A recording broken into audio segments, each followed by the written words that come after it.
Hi guys, welcome back to our channel. Super happy to see everyone here.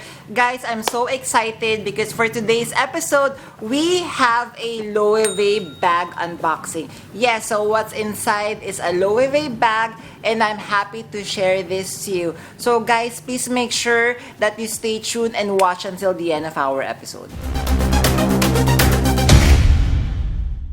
Hi guys, Ron here, looking budgetarian fashionista. I publish vlog every Wednesdays and Saturdays about lace, about fashion. I do luxury shopping vlogs, also and unboxings. I also do bag reviews and provide styling tips. I'm inviting you to please join our ever-growing fan. There's a cute little icon here. So please click on this one so you can easily subscribe and be a member of our growing luxury addicted family. Please like and share this video and follow me on my new Instagram account that's at Ramirafy2 for daily updates and styling tips coming from me. Alright, so guys, let us begin. But before the unboxing, I would just like to share a very short story of why we purchased this LOEWE bag. So firstly, guys, I would just like to share that this is not my bag. This is Yen's bag. Later I'm going to tell more, but I was supposed to purchase this, but he really wanted this one. So we were invited to another VIP private shopping party with different luxury brands such as LOEWE, Balenciaga, Bottega Veneta, and many more. And remember guys, the last vlog where we got our Gucci bag, so that is the same event. So it's the same organizer, same company, so we were invited for the second time this year, and luckily we spotted this one. I was really lusting about this bag, but Yen also wanted this, and okay, so I gave it to him because I feel that we are going to travel earlier next year, and I said okay, I'll hold on, I'll give this to you. And then I just asked him if I could unbox this on our channel, and he said yes. Hopefully that's not a long intro. So are you ready for our unboxings? Do you have any guesses, guys? I don't have any of this bag yet. As you know, I have a LOEWE bag, but it's a vintage paseo bag which I super love, so that size is around large. And this one, so let us unbox. I know you hate long unboxing, so 3, 2, 1, here she is. So anyway, we got her. She no longer came with the paper bag, so let me just open. So as you can see here, we have the tag and everything. So once I pull this out, you would know immediately. 3, 2, 1, Shannon! Here she is. So let me just put this over here. How cute and teeny tiny. That's why when I saw this one, guys, at the private shopping party, and the price, it's heavily discounted, and I really wanted to add this to my collection. And here she is. So this is the LOEWE puzzle bag size mini in the color. I'm not really sure of the color. Let me check the tag. Where is it?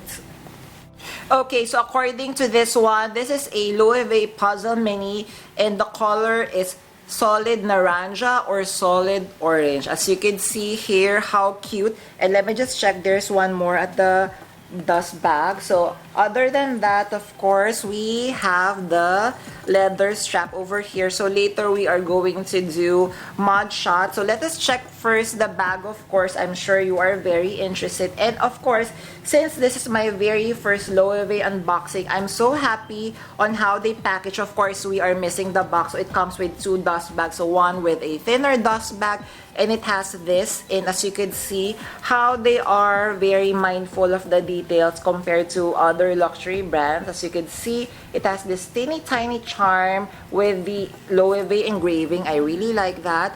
Or someone using this as a charm, or maybe on your necklaces or bags, it's actually cute. That's nice. Then of course, it would come with another heavier canvas dust bag with the LOEWE logo over here.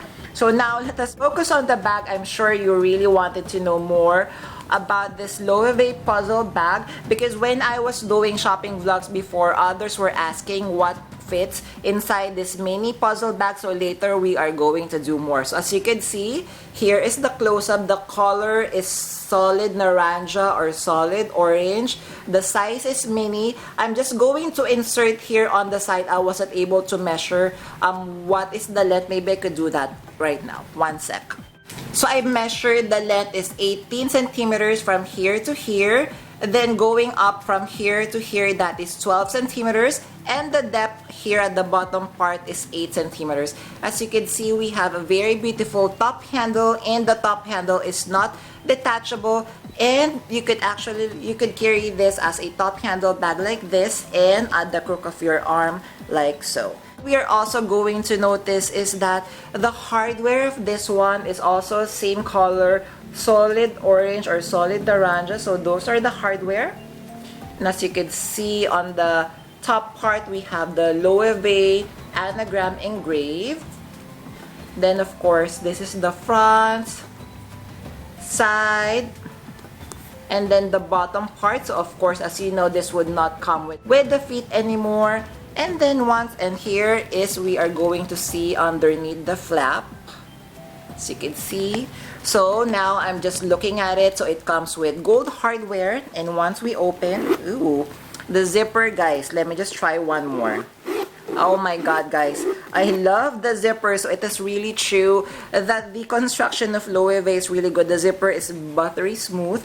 So the interior is also orange, and it comes with the LOEWE tag at the back. So let me just check what is inside. So we could see here we have a booklet. Alright, so maybe I could also show this one if you are interested. So this is part of the booklet that is included. There, can you see? So those are the details. I haven't actually read this. So it has a reference number. And the interior, it says 62% cotton, then 38% polyamide. So I'm not really sure what that is. And then the exterior is 100% calfskin. Wow. And then, what's this? Others is oro gold. So maybe that is the hardware. And this one, it says, it actually has like a serial number, and it says Madrid, and it has an identification number, which I'm not going to show to you anymore. That is nice. And then of course we have the booklet here by LOEWE. So I'm not really sure what's inside with this one, but I'm pretty sure everyone is already familiar. So let me just put it aside one moment. And then of course, let us focus on this very beautiful strap. I love the strap, guys. And do you think, guys, the color, it's like the Hermes orange color, right? It's really solid orange, as true as what the description mentioned. So as you can see, the strap, guys, the strap is so beautiful. So you're going to notice that the clasp, the hardware is also in the matte solid orange color, and the strap, it's made of calfskin leather as well. And you are also going to notice that it comes, or it is embossed with the LOEWE logo on one side. Oh my god, this is the first time that I'm noticing. And on the other side, we have the LOEWE anagram over here. So one moment, let me just go over my face. Wow, that is nice. And then the other side, LOEWE. That is really, really nice. So let me just attach this so I could also show it to you. Alright guys, so I have already attached the very beautiful and scrumptious leather strap, as you can see here. So let me try it on. So of course, I'm going to add more modshots, but as you can see here, once you're wearing it as a crossbody, so it would be higher on your hip area, which I really, really love. And of course, if you are going to carry her as a shoulder bag, which is also perfect, it would also look like this. Wow, super nice. Then of course, you could carry her as a top handle bag. I love carrying her as a top handle bag. And of course, you could carry her at the crook of your arm like this. Wow. And of course, the beauty of this one, since the strap is fully detachable, I know that LOEWE is selling different attachments for, of course, a little bit pricey. Like for example, their donut shoulder strap chain, which I super, super love. And of course, they do have some bag charms. Now, let us do what fits inside. So this is one of the questions I'm getting a lot whenever I am doing a shopping vlog inside LOEWE. Let us begin. Alright, so guys, before we move on to the what fits inside, let us do a little bit of bag comparison first. Let us do a bag comparison. So here, right beside me, I have my Alma BB. I'm sure everyone has an Alma BB. So as you can see, side by side, that how they look like. And if I'm going to put the puzzle bag in front, so of course the Alma BB is a little bit longer, and then here's the side, and then the bottom part there. And what else? So let us compare it, of course, to my micro Fendi baguette, just in case you have the micro Fendi baguettes. as you can see. And then small front. And then let us compare it to my new Ferragamo Wanda bag. So let me just get it. So of course, here is my Wanda bag. As you can see, hopefully you watched the unboxing of this one. So there. And then if I'm going to put it in front, so let me just move away so you can see better. And then the bottom part, teeny tiny. And then there. She is really super cute, guys. So let us do a little bit of what fits inside. So I have opened. So guys, here are the stuff that I would normally bring if, for example, this is my bag. So an umbrella is a must. So this is a super teeny tiny umbrella because it could actually fit inside my Alma BB, no problem. With this one, with the LOEWE puzzle bag, I think it would fit, but I may damage this bag. So definitely I would not be fitting in this one. As you can see here, it's almost the same size. Let us check with the phone. So of course, I have my 11 Pro over here. So this is not the Max, guys. This is just the regular. So phone, there. So phone, no issue. Then of course I have a little pouch. So this is not my regular Chanel makeup pouch because that is bigger. Definitely my Chanel makeup pouch would not fit in. So whenever I am carrying smaller bags, I have a smaller bag. So what is inside with this one? So I have my lipstick, I have my lip gloss, oil control film, I have my compact powder. So everything is in here. Maybe some medicine I could also throw inside. So there, I'm just fixing it. Then of course my YSL card holder. So currently I am holding this. I really love this card holder. So yes, it could fit in. And then of course some wet tissue. Let me just try to insert. Yes guys, it could still fit inside. So it has a little bit more space. So let me try to fit a sunglasses. So I have here my Celine sunglasses. This is the old Celine ones. What do you think, guys? Super cute, right? So normally I'm not a sunnies person, but you know, maybe if we're going to a beach, I could carry this one. So I would not be putting, of course, the sunglass case because this is really big. So I'm just going to put it inside the fabric. And then let me just try to check, guys. One moment. I'm not really sure if I can. Okay, so alright, it could fit, guys. And then of course it could still fit, and of course maybe I could fit in my keys. And then let me just check if I could like zip it. Yes, oh my god, wow. Wow guys, amazing, amazing. This is a little bit surprising because wow, everything that I need for an entire day. Maybe I'm not really sure if my power bank, but I'm squeezing the bag. I think it has more space. I think my power bank and my cord would fit in. Wow, this is super surprising. I wasn't really sure if everything would fit in. So as you can see, so let me just remove one by one. So I have my my shades, my Celine sunglasses. I have my card holder. I have my wet ones. I have my makeup pouch. Guys, let us try the Max. Wait, it's charging, guys. Let me just check. Because the Max, one moment. So this is the Max. This is the 6S Plus, but I've compared whenever I'm inside iPhone store. It is the same size as the Pro Max right now. So maybe others would be asking. Yes, guys. So if you have, like, for example, iPhone Pro Max there. So I have two phones over here. So I have my 6S Plus, which is comparable to a Pro Max. It fits. And of course, I have my iPhone Pro. Yay! Super exciting. I'm so surprised with this one, guys. I never imagined that the things that I need to bring on a daily basis could actually fit inside this very cute, teeny tiny LOEWE mini puzzle bag. Alright, so guys, what are my honest thoughts and impression with the LOEWE puzzle bag, size mini. Am I recommending this to you guys? Honestly, guys, this is the first time that I've done everything that with you on the video, especially the what fits inside.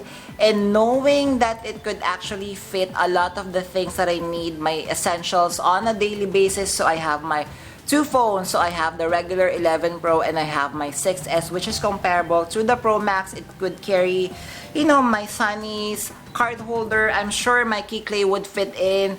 Of course, my cosmetic pouch, everything. Then of course, you could carry this multiple ways. So top handle, crook of your arms. Then it would come with a detachable strap, which I love the length, of course. And if you're feeling the length is a little bit short, then definitely if you have another bag strap from your bag collection, change the strap on this very beautiful bag. So my final recommendation, if for example, going back in time, if Yen would not be loving this bag and knowing right now what I am finding out with this bag, definitely I think I would say yes to this very beautiful bag. I know I said previously that I am no longer in need of teeny tiny bag, but again, I was really surprised of how much I could fit inside this bag. Maybe the reason is because, of course, this is very malleable. As you can see here, it has a lot of give. You could stretch it out a little bit and it would not really bother you. And of course, guys, the construction of this bag is really, really gorgeous. I wasn't able to mention that when we were purchasing this one, so I told him check the glazing very, very carefully, because normally with sale, sometimes we couldn't avoid that the things that companies are putting up on sale would have slight damage or whatever. So this one, the glazing is perfect, as you can see here, and it is also color orange. So I think this is a very good purchase. And if for example in the future, I think I also love the size mini, because with this one carrying as a crossbody like this, I don't feel that it is too big. So like for example, it is a little bit wider, it's a little bit clunkier carrying as a crossbody bag, but with this one it's perfect. Then of course, since it could fit all of the essentials that I need, so you could transform this bag from, you know, a daily bag. Then of course, for parties, remove the strap, you could carry this as a top handle. Me, I would be very proud carrying this whenever we are, for example, going to watch a fashion shows or other events. Definitely such a cute bag. So hopefully guys, you're happy with our unboxing and a little bit review and first impression of the LOEWE mini puzzle bag. If you have any questions, guys, please do comment down below. Or if I missed something out with this bag, kindly let us know. Kindly let me know. I'm not really an expert with LOEWE. This is my first time dabbling with the puzzle bag. So guys, please do comment down below. I would love to hear from you. There, guys, hope you enjoyed today's episode. If you have stayed until this part of this episode, kindly leave me an orange emoji just like the LOEWE puzzle bag's color. I would really appreciate it.